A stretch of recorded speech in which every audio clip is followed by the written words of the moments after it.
bagay. Mahalaga at bahagi ng kaharian ng Diyos. Diba? Sabi ng Bible, ang kaharian ng Diyos ay nababagay. O sila yung bahagi ng kaharian ng Diyos, yung mga bata. Kaya sila pinagpala ni Jesus. Sinabi ng Biblia na dinadala ng mga nanay ang mga bata kay Jesus. Pero sinasawata ito ng mga alagad. Pero si Jesus ay niya, hayaan yung lumapit ang mga bata sa akin sapagkat sila ay nabibilang sa kaharian ng Diyos. Ang katunayan nga sabi nga ng Bible, maliban na ikaw ay maging katulad ng mga bata, hindi ka makakapasok sa kaharian ng Diyos. And up to now, we are sinesearch natin, inaaral pa rin natin, ano pang ibig sabihin ng mga bata? At sabi ng iba, mapagpatawad, mapagbigay, and everything. Pero may mas malalim pa na ibinibigay. Na detalye ang Biblia, bakit hindi ka makakapasok sa kaharian ng Diyos kung hindi ka maging katulad niya. So, mahalaga sa kanila, mahalaga ang bata sa kaharian ng Diyos. Mga magulang, Mr. and Mrs. Sidu Hapre Singh and Marites Bulawan. Handa ba niyong alagaan ang batang ito at turuan sa daan ng Panginoon? Are you willing to train your child and to believe God? Okay, thank you. Maging mapalad po tayo. Ngayon, tinatawag ko na po yung mga guardian po. Sige po, dito na po kayo.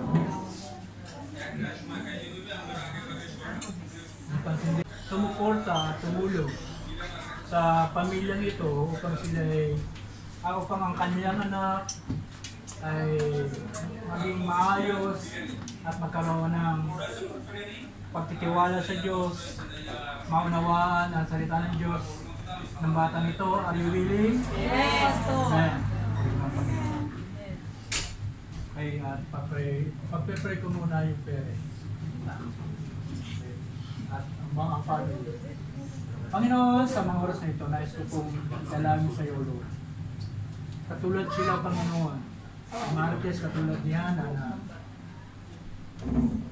inihandog niya si Samuel. Same mo God. Na dumadalangin ako, Panginoon, sa pamilyang ito na sila yung gabayan, yaman, nais nila na ilapit sa iyo, Panginoon, na kailangan. Kaya, Lord, blessing upon blessing of God, ayon sa iyong pangako, ayon sa mga salita, O Lord, ay maganap sa kailangan. Salamat. Para po sa mga guardian, yung hawak nyo na kandila na nagsasabing liwanag para sa landas. Sa buhay ni Leah, hinihingi ng pagkakataon na kayo ang magiging tanggaw. With understanding, lights meaning understanding or enlightened. Sabihin, hindi naman laging maayos ang pag-ibig. Pero since kayo ay voluntaryo at hawak-hawak nyo ang liwanag niya, na ibig sabihin, yan yung covenant mo sa pamilya. Para enlighten sila, para tulungan sila. At sabi nga, sa panahon kailangan ni Leah ang payo kayo. Lord, i-bless mo, Panginoon, ang mga minot. Salamat po, Diyos. Yes, Lord. Sama-sama po namin dadalangin si Leah. At ianin po namin ang langis ng karunungan at kaunawaan sa buhay. Yes. Lord, sa iyo po namin nilalapit ang inihandog, Panginoon, sa iyo, Lord. Ilus mo siya, gabayan mo siya, hawakan. Sa kanyang paglaki, Panginoon, Maging mabuti siya at higit sa iba. Ang landas sa tatahakin niya, Panginoon, ay landas na may kaliwanagan. Pagkat maraming ilaw na nakapaligid sa kanya. Through her guardian. Lord, I bless, O God, ang batang ito. In Jesus' name we pray. Amen. Amen. Sige po, makaupo muna kayo. At hindi po natatapos ang lahat ng kasunduan hanggat hindi nagkakaroon ng pirmahan. Ang ating pong ginawa ay isang covenant, di ba? Ang kasunduan ay lagi mayroong black and white. So, this is the black and white na hindi lang tayo, ninang ako niyan eh, by hearing. But now, we have a covenant. Amen? Amen. And I will call you by name. Bago natin i-word. Okay. Alicia. Okay, yun.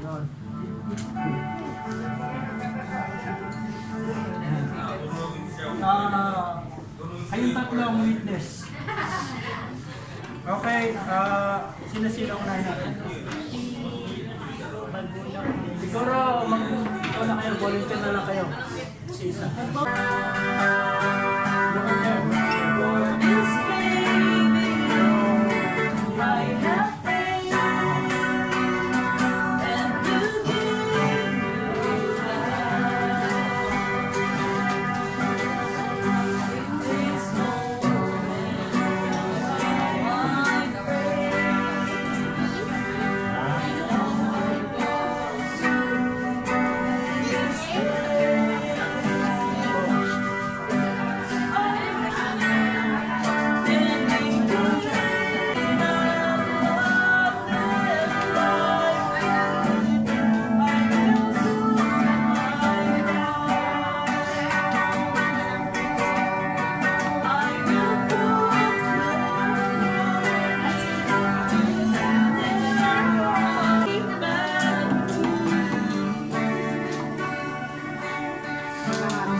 Dedicate. Yung dedicate pa, I dedicate.